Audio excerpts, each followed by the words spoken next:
I was only 10 years old when I found out I was pregnant with my stepfather's child. Sounds impossible, right? But that was my truth. Every night while my mother was fast asleep in the next room, he crept into mine, quiet as death, reeking of alcohol and guilt. I lay still, too afraid to move, too afraid to breathe. He'd whisper, "Be good, you're daddy's girl." And just like that, my life was destroyed. They say home is the safest place to be. Then why did my monster sleep just down the hall? My name is Maya, and I'm not sharing this story for pity. I'm sharing it because someone out there is living the same hell I once did. Before we begin, I ask just one small thing. Click subscribe. One click can bring this story to the people who need it most. The ones still trapped in silence. The ones still too afraid to speak. And now, brace yourself, because what you're about to hear isn't a movie. It's reality, my reality, and maybe someone you know is living it too. The floorboards creaked under his weight, and I knew he was coming for me again. I was 10 years old, curled up in my bed, pretending to sleep, my heart hammering so loud I thought it might give me away. The door hinges whined, and his shadow fell across my quilt, heavy as a storm cloud. I held my breath, willing myself to disappear into the mattress, but his hand found me anyway, always did. I don't know when I stopped being a kid. Maybe it was the first night he slipped into my room when I was still young enough to believe monsters only lived under the bed. Or maybe it was later when I learned to swallow my screams, because crying only made him angrier. All I know is that by the time I was 10, the little girl who used to chase fireflies in the backyard was gone. What was left was a shell, hollowed out by fear and shame, clinging to the only thing that kept me from breaking apart completely, my mom. My real dad died when I was 5. I don't remember much about him, just fuzzy images of a man with kind eyes who used to toss me in the air and catch me laughing. Mom said he was a good man, but cancer didn't care. It took him fast, left us with a quiet house and a hole that never filled. For a while, it was just me and her, and even though we didn't have much, we had each other. She'd braid my hair in the mornings, humming old songs, and we'd eat cereal for dinner, sometimes giggling like we were breaking some big rule. I thought we'd be okay forever. Then Frank came along. Mom met him at the diner where she waited tables, and at first he seemed like a gift. He was tall with a deep voice and a smile that made people trust him. He'd bring me candy bars and call me kiddo, and I thought maybe he'd be the dad I'd been missing. Mom's eyes lit up when he was around, like she'd found something she'd lost. I wanted to believe in him, tinned my grip on the poker, and waited for the next shadow to cross the threshold. For her sake, I wanted us to be a family again. But Frank wasn't a father. He was a predator. The first time he hit Mom, I was 7, hiding behind the couch, watching her crumple to the floor after his fist met her cheek. He said she'd burned the chicken like that was reason enough. She didn't fight back, just whispered apologies, her hands shaking as she cleaned up the spilled gravy. I wanted to scream to run at him, but my legs wouldn't move. I was too small, too scared, and he knew it. It got worse after that. He'd yell at her for anything too much salt in the soup, a shirt not ironed right, and his hands were never far from her. Bruises bloomed on her arms, her neck places. She tried to hide with long sleeves and scarves. She'd tell me it was her fault that she'd made him mad, and I'd nod because I didn't know what else to do. Frank had a way of twisting things, making you feel like you were the one who'd done wrong. He'd sit me down sometimes, his voice calm as a preacher's, saying, "You don't want to upset your mom, do you, Lily? You know how fragile she is." I'd nod again, hating myself for it, but believing him. He was good at that, making you feel like the world would fall apart if you didn't obey. I was 9 when he first touched my thigh under the dinner table. He didn't even blink. Mama was in the kitchen stirring soup. My leg froze. My fork slipped and clattered on the plate. He leaned in and said, "Careful now, sweetheart," and smiled. Mama laughed from the stove like nothing had happened. Every night after that, I started sleeping with my back to the wall. I'd press myself so far into the corner of the bed I swore I'd fall through, and then came the nights he stopped knocking. The door creaked open. The mattress dipped. His breath hit my neck. I laid still, held my breath, closed my eyes. I thought maybe if I pretend I'm dead, he'll leave. Maybe if I go still enough, small enough, I'll vanish. But I never vanished. His weight settled behind me. His hand, I don't want to say the rest. I shouldn't have to. I wanted to tell Mama. God, I did. But every time I looked at her, I saw that spark in her eyes, just barely alive, just hanging on. She still believed he loved her, still said, "He's not perfect, but who is?" She said things like, "He's had a rough life. Maya cut him some slack." Some nights when I woke up shaking, I'd go to her room and stand in the hallway, watching her sleep beside him. I wanted to scream, but I was afraid she'd tell me I was lying, or worse, that she already knew. So I said nothing. I started dreaming of dying, not in a loud, dramatic way, but quietly, like slipping underwater and never coming up. I'd lie in bed after he left, staring at the ceiling, imagining how it'd feel to just stop existing. One night, I pulled the scissors from my desk drawer, the ones I used for school projects, and held them to my wrist. The metal was cold sharp enough to promise relief. But then I heard Mom's voice in my head, singing that old lullaby she used to hum when I was sick. I saw her face, tired and worn, but still smiling at me like I was her whole world. I couldn't leave her alone with him. I put the scissors back and cried until morning. Then my body started changing. At first, I didn't understand what was happening. I was 10, too young to know much about how bodies worked. But I noticed things. My stomach felt heavy, like I'd swallowed a stone. I'd wake up sick, vomiting into the toilet before Mom was awake, blaming it on bad food or nerves. My clothes didn't fit right anymore, pulling tight across my belly. I'd get dizzy, sometimes my head spinning until I had to sit down. I loved her too much to tell her. She was already so fragile, always tiptoeing around Frank, trying to keep him happy. I'd see her flinch when he raised his voice, her eyes darting to me like she was afraid I'd see her weakness. She'd hug me every morning, her arms tight like she was trying to hold us both together. But she never saw the truth. So I lied. I told her I was tired from school, that my stomach aches were from eating too much candy. I smiled when she asked if I was okay, even though it felt like my face was cracking. There was one night I remember clearer than the rest. I was curled up in bed, shaking, teeth clenched so tight my gums bled. I hadn't eaten in 2 days. My skin felt like paper. He came in like he always did, sat down next to me. His hand brushed my hair. "You look tired, baby girl," he said. "You need to eat. You gotta stay healthy." And I snapped. I turned over, looked him in the eye, and whispered, "Why are you doing this to me?" He paused, smiled. "Because I love you," he said. "Because you're mine." I wanted to claw his eyes out, to shove him off and run. But my body wouldn't move. I was trapped, like always, pinned under his gaze, his words sinking into me like poison. I didn't answer. I just lay there, my fists clenched under the blanket, praying he'd leave. But he didn't. That night, I didn't sleep. I couldn't. His words kept looping in my head, twisting my insides until I felt sick. I stared at the ceiling, the cracks in the plaster looking like jagged scars in the moonlight. I thought about Mom asleep down the hall, oblivious to the monster she'd let into our lives.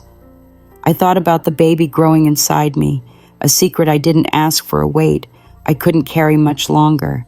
and I thought about how I'd missed something that day, something small but deadly. I'd been careless. I'd always been so careful, hiding the evidence of what Frank did to me. The bruises I covered with long sleeves, the tears I wiped away before Mom could see the way I'd bite my lip to keep from crying out. But that morning, I'd been too tired, too worn down. I'd tossed my clothes into the laundry basket without checking, and one of my undershirts, a thin white one I wore under my school uniform, had a stain, not just any stain. Blood dark and dried smeared across the fabric like a confession I hadn't meant to make. I didn't realize until I heard the washing machine stop. Mom was in the laundry room sorting clothes, her hands moving fast like they always did when she was nervous. I was in the kitchen sipping milk, trying to act normal when the house went quiet, too quiet, the kind of quiet that makes your stomach drop. I crept toward the laundry room, my bare feet cold on the linoleum, and peeked through the doorway. Mom was standing there holding my undershirt, staring at it like it was a ghost. Her hands trembled and her face, God, her face was pale, her eyes wide and wet like she'd seen something she couldn't unsee. She didn't say anything, didn't call for me, just stood there clutching that piece of cloth, her knuckles white. I backed away, my heart racing, and slipped back to my room, praying she wouldn't come looking for me. But I knew she'd seen it, and I knew what it meant. Blood like that on a 10-year-old's clothes, it wasn't something you could ignore, not if you were a mom. She didn't confront me that day, didn't ask questions or cry or yell, but I felt her watching me, her eyes following me around the house, searching for something I couldn't hide forever. At dinner, she barely touched her food, just pushed it around her plate while Frank rambled about his day at the garage, his voice loud and careless. I kept my head down, my fork shaking in my hand, waiting for her to say something. She didn't, but the air felt different, like a storm was coming. That night, I went to bed early, pulling the covers over my head, trying to block out the world. I heard Frank's footsteps like always, and my body tensed, waiting for the creak of the door. But something was off. The house was too still, like it was holding its breath. I didn't know Mom was awake, standing just outside my room, her ear pressed to the door. I didn't know she'd been piecing things together, the undershirt, my silences, the way I flinched when Frank got too close. I didn't know she was watching. When the door opened, I shut my eyes tight, my breath shallow, pretending to sleep. Frank's boots scuffed the floor and the mattress dipped as he sat down. His hand brushed my arm, and I bit my lip to keep from screaming. I heard his low chuckle, that sick sound he made when he thought he'd won. But then footsteps, fast, heavy, not his. The door flew open and Mom's voice cut through the dark like a knife. "Get off her," she screamed, her voice raw, unrecognizable. "Get off my baby." I opened my eyes just as she charged in, the bedside lamp in her hands, its cord trailing behind her like a snake. She swung it hard, the metal base slamming into Frank's shoulder with a sickening crack. He grunted, stumbling off the bed, his arms flailing as he tried to shield himself. Mom didn't stop.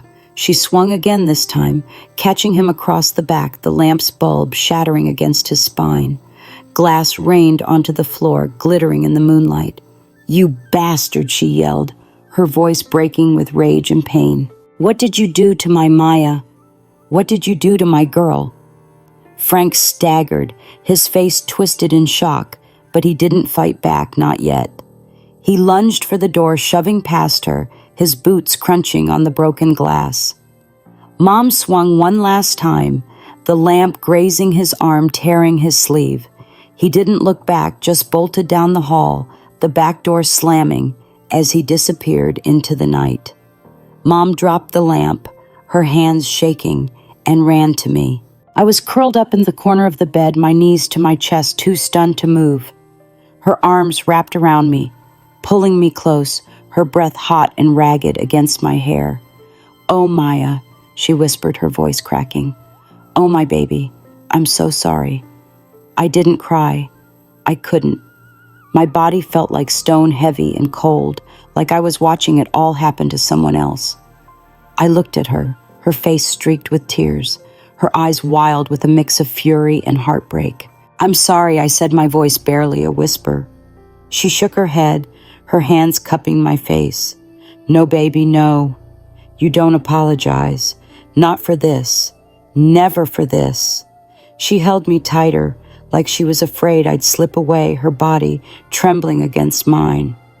For the first time, I saw her not as the fragile woman who flinched at Frank's voice, but as something fiercer, something unbreakable. She wasn't just my mom anymore. She was a mother fighting for her child, ready to burn the world down to keep me safe. "We're leaving," she said, her voice steady now, like she'd made up her mind. "Right now. He's not touching you again." The rain was coming down hard when we left, the kind of storm that turns the world gray and blurry.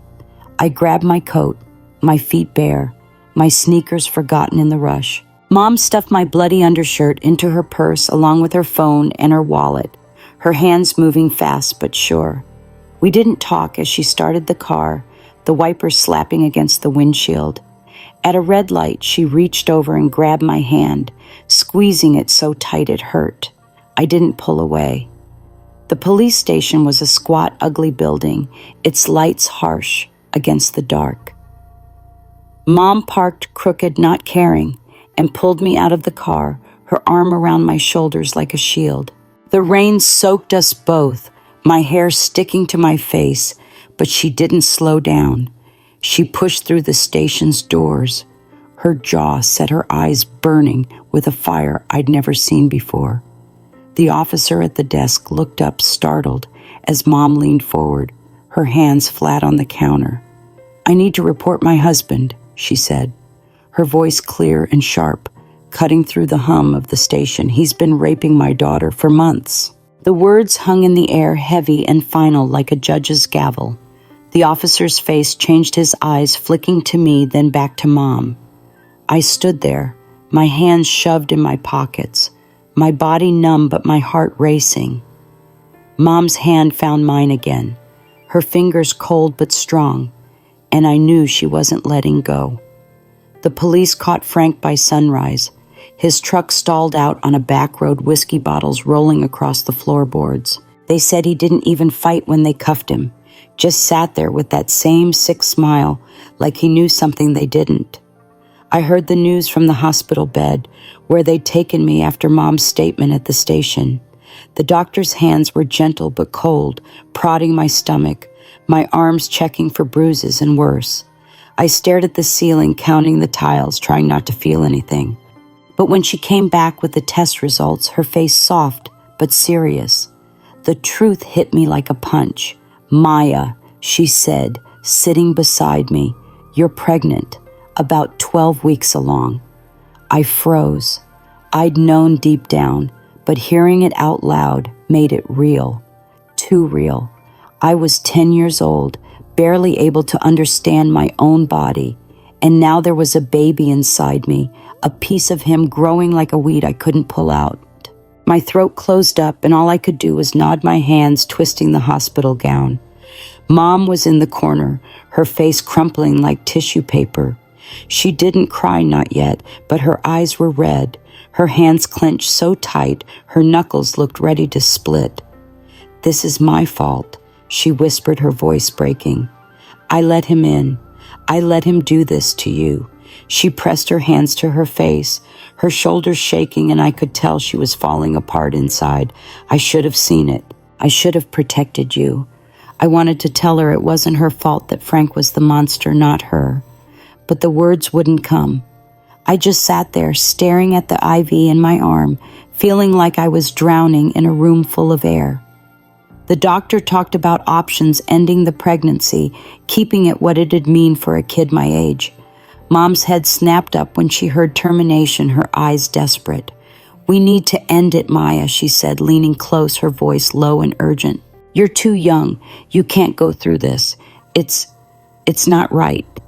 I shook my head, my hands moving to my stomach without thinking. No, I said, my voice small but steady. I'm keeping it. I didn't know why I said it. I didn't love the baby, didn't even want it. It was his, a reminder of every night he'd stolen from me. But it was also mine. Something he couldn't touch, something I could protect in a way I couldn't protect myself. Mom stared at me, her mouth open like she didn't recognize me. Maybe she didn't. I wasn't the little girl she used to braid hair for anymore. Maya, you don't understand, she started, but the doctor cut her off, saying I needed rest, and tests, that my blood pressure was too high for a kid my age. They admitted me, moved me to a room with a window that looked out on a gray parking lot. Mom stayed by my side, holding my hand, but I could see the guilt eating her alive. She'd mutter to herself when she thought I was asleep. Words like failure and monster, her nails digging into her palms until they left red crescents. I wanted to comfort her, but I was too tired, too scared, too lost in my own head. 3 weeks later, the world turned upside down again. I was still in the hospital, hooked to monitors, when Mom got a call. Her face went white, her phone slipping from her hand to the floor. He's out, she said, her voice barely a whisper. Frank escaped. They told us later how it happened. He killed 2 guards, slit their throats with a sharpened spoon, then took their guns and vanished into the night. The police put out a manhunt, plastered his face on every news channel, but I knew they wouldn't find him. Not until he wanted to be found.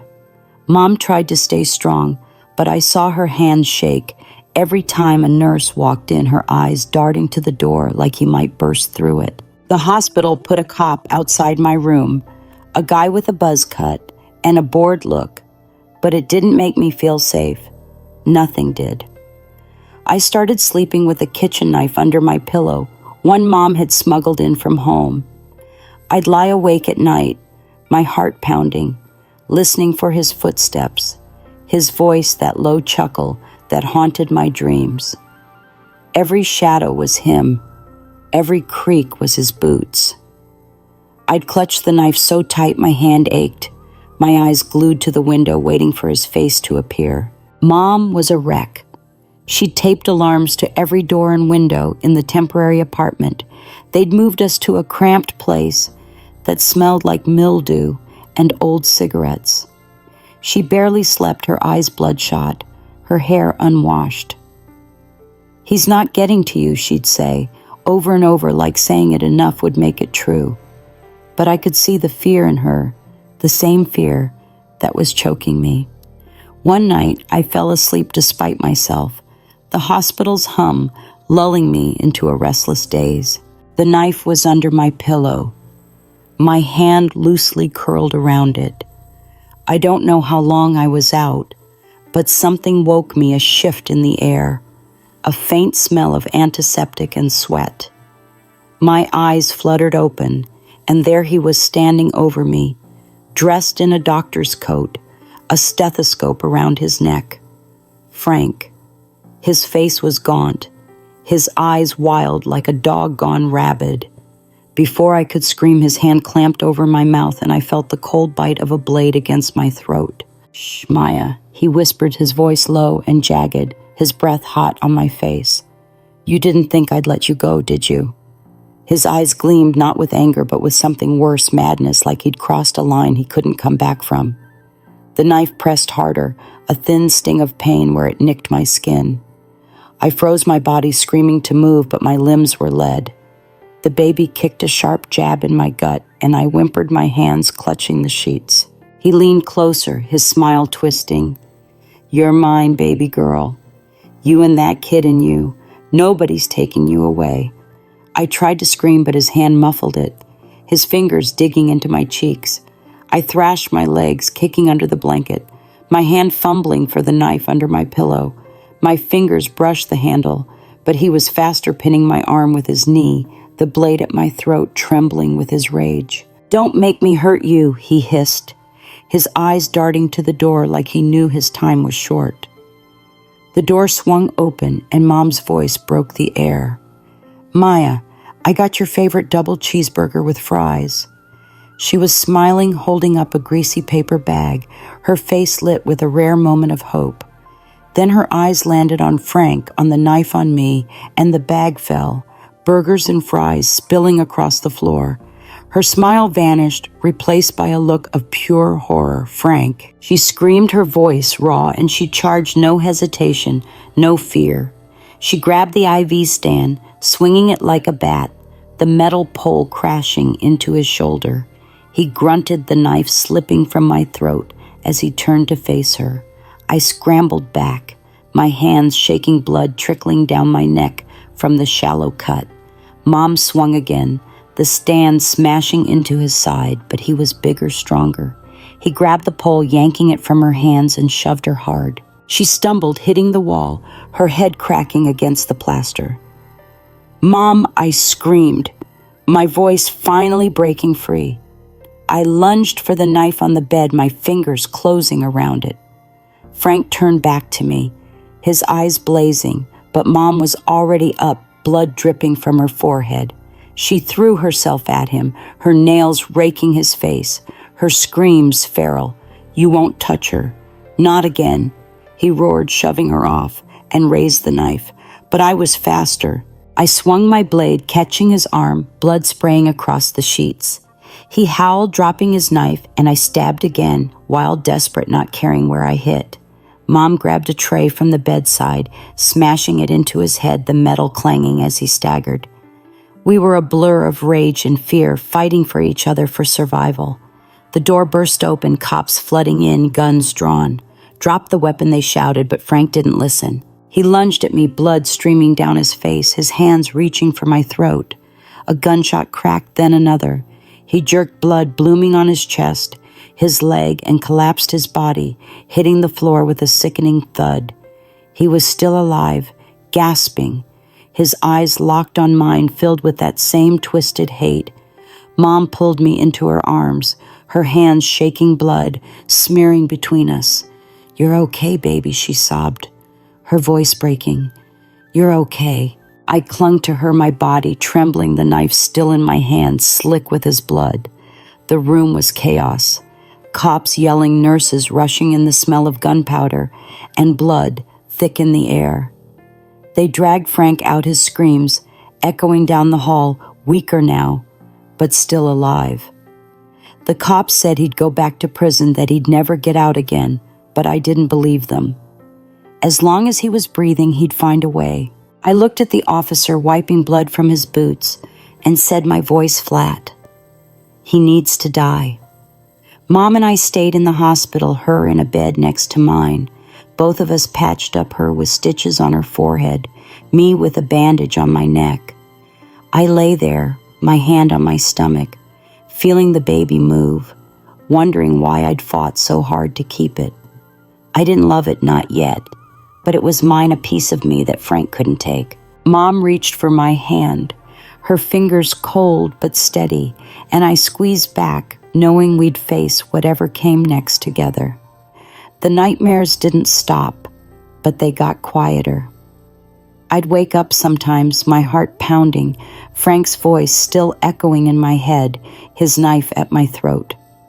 But then I'd hear the soft creak of the floorboards in our little house, Mom humming in the kitchen, or my daughter's tiny snores from the next room.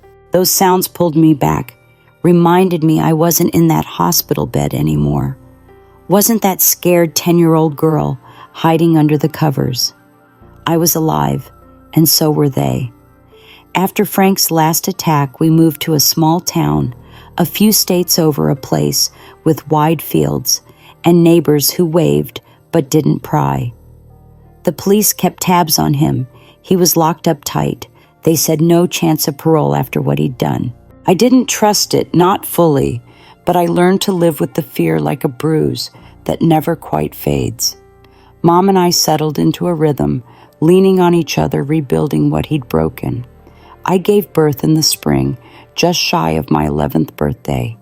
The labor was long, painful, and I was terrified, but Mom never left my side, her hand in mine, her voice steady, even when her eyes were wet.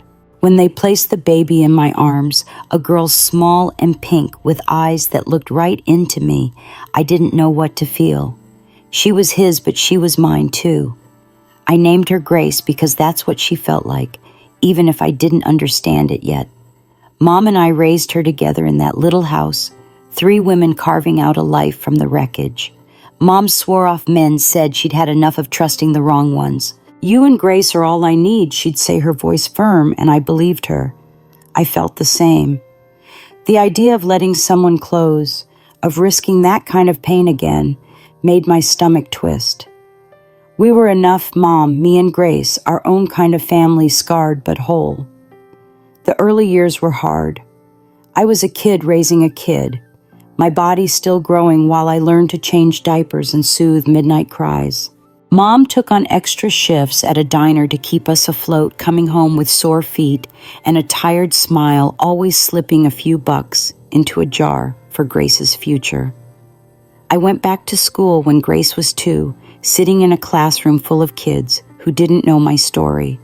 I'd flinch at loud noises, my hands shaking when a teacher called my name, but I kept going. I had to. For Grace, for Mom, for the part of me that refused to stay broken. Therapy helped. The counselor was an older woman with kind eyes and a voice that didn't push. She let me talk when I was ready, let me sit in silence when I wasn't. I told her about the nightmares, the guilt, the way I'd sometimes look at Grace and see Frank's shadow. She didn't judge, just listened, and slowly I started to untangle the mess inside me. I learned to forgive myself for the things I couldn't control, to see Grace not as a reminder of him, but as a light that kept me going. By the time I was 16, I was different, stronger maybe, but not in a loud way. I started writing, scribbling in notebooks late at night, pouring out everything, the fear, the pain, the nights. I thought I'd never survive. It wasn't just for me. I wanted other kids to know they weren't alone, that you could carry scars and still stand tall. My first essay got published in a local paper when I was 17, a piece about surviving abuse. Reading my words in print, seeing my name, Maya, not a victim, but a voice, felt like taking back a piece of myself. School got easier too. I caught up, then pushed ahead, graduating with honors while Grace clapped from the front row, her little hands waving a sign that said, "Go, Mommy." Mom was next to her, tears in her eyes, prouder than I'd ever seen her. I enrolled in community college, then transferred to a university studying law. I wanted to fight for kids like me, the ones who'd been silenced, who needed someone to believe them. Every late night studying, every exam was a step toward that promise. Mom aged faster than she should have, her hair graying, her hands rough from years of work. But she was my rock, always there, with a cup of tea or a quiet hug when the world felt too heavy. We'd sit on the porch some evenings, Grace playing in the yard, and talk about nothing, recipes, the weather, silly things. Those moments were our healing, our way of saying we'd made it through. I forgave her not because she asked, but because I saw how she'd fought for me, how she'd carried her own guilt. "You saved me." I told her one night, my voice soft. She just squeezed my hand, her eyes wet, and I knew she understood. Grace grew up bright and fierce, nothing like the darkness she came from. I taught her to speak her mind, to trust her gut, to know she was enough. She'd run to me with drawings or stories, her laughter filling the house, and I'd marvel at how someone so small could hold so much light. I didn't hide my story from her, not when she was old enough to ask. I told her the truth in pieces, letting her see the strength behind the scars. "You're my miracle," I'd say, kissing her forehead, and she'd grin, not fully understanding, but feeling the love. I didn't forgive Frank. I never will. But I stopped letting him define me. I graduated law school at 25, passed the bar, and took a job with a nonprofit representing kids in court, kids who'd been hurt like I was. I'd sit across from abusers, my voice steady, my eyes locked on theirs, and say, I believe the victim. I'm one of them. It wasn't revenge. It was justice, a way to give others the voice I'd found. I kept writing too. My first book came out when Grace was 10, a memoir called No More Silence. It wasn't easy laying my pain bare for the world, but I didn't want pity. I wanted truth. Letters poured in from readers, survivors, parents, kids who said my words helped them speak, helped them heal. One girl wrote, I told my teacher because of you. That was enough. That was everything. Grace followed her own path as stubborn and bright as her mom. She studied engineering, graduated top of her class, and landed a job designing bridges, strong, steady things like she was. She'd call me on weekends, her voice bubbling with stories about her work, her friends, the life she was building. I'm proud of you, Mom, she'd say, and I'd choke up knowing she meant it. She knew my story, knew what it took to raise her, and she loved me for it, not despite it. Mom passed when Grace was 15, her heart giving out after years of carrying too much. I held her hand in the hospital, Grace beside me, and we said goodbye together. It hurt, a deep, aching hurt, but I didn't fall apart. Mom had given me her strength, her love, and I carried it forward. We buried her under a big oak tree, her favorite spot, and Grace and I visit every year, leaving flowers and telling her about our lives. Now at 30, I'm not the girl who hid from shadows. I'm Maya, a lawyer, a writer, a mom. I live in a house filled with light, with Grace's old drawings on the fridge and my books on the shelf. I still have nightmares, still check the locks at night, but I don't let them own me. I've built a life not just for me, but for every kid who needs to know they can survive. I don't need Frank to die anymore. I need to live fully, fiercely, for Mom, for Grace, for the girl I used to be. I'm not a fairy tale. I'm a beginning, a voice that says the truth doesn't have to hide. And as long as I'm breathing, I'll keep telling it so no child has to sleep in fear. Dear friend, if you've stayed with me this far, I need you to stop for just one moment and really think. This isn't a true story. Maya isn't real. Frank isn't real. But the pain, the silence, the hidden bruises and broken spirits, those are very real, and they're happening every single day, right outside your door, maybe even inside your home. Don't make the mistake of thinking this only happens to girls. Abuse, manipulation, trauma. These don't care if your child is a boy or a girl. Pain doesn't discriminate. And predators, they count on your silence. If you're a parent, check in with your child. Not just their grades or what they ate, but how they feel, who they fear, who they flinch around. And if you're someone who has survived something like this, please hear me. What happened to you was not your fault. You are not broken. You are not dirty. And you are absolutely not alone. You have the right to speak up. You have the right to be heard. And you have the right to fight back. This story is fiction, but what it represents, it's the truth for too many. If this made you feel something, anger, heartbreak, fire, don't just scroll past. Leave a comment. Speak your truth. Share this with someone who needs to hear it. Let's talk about it. Let's stop letting monsters hide behind closed doors. You are not Sophia. You are not Maya, but you can be the voice someone else needs.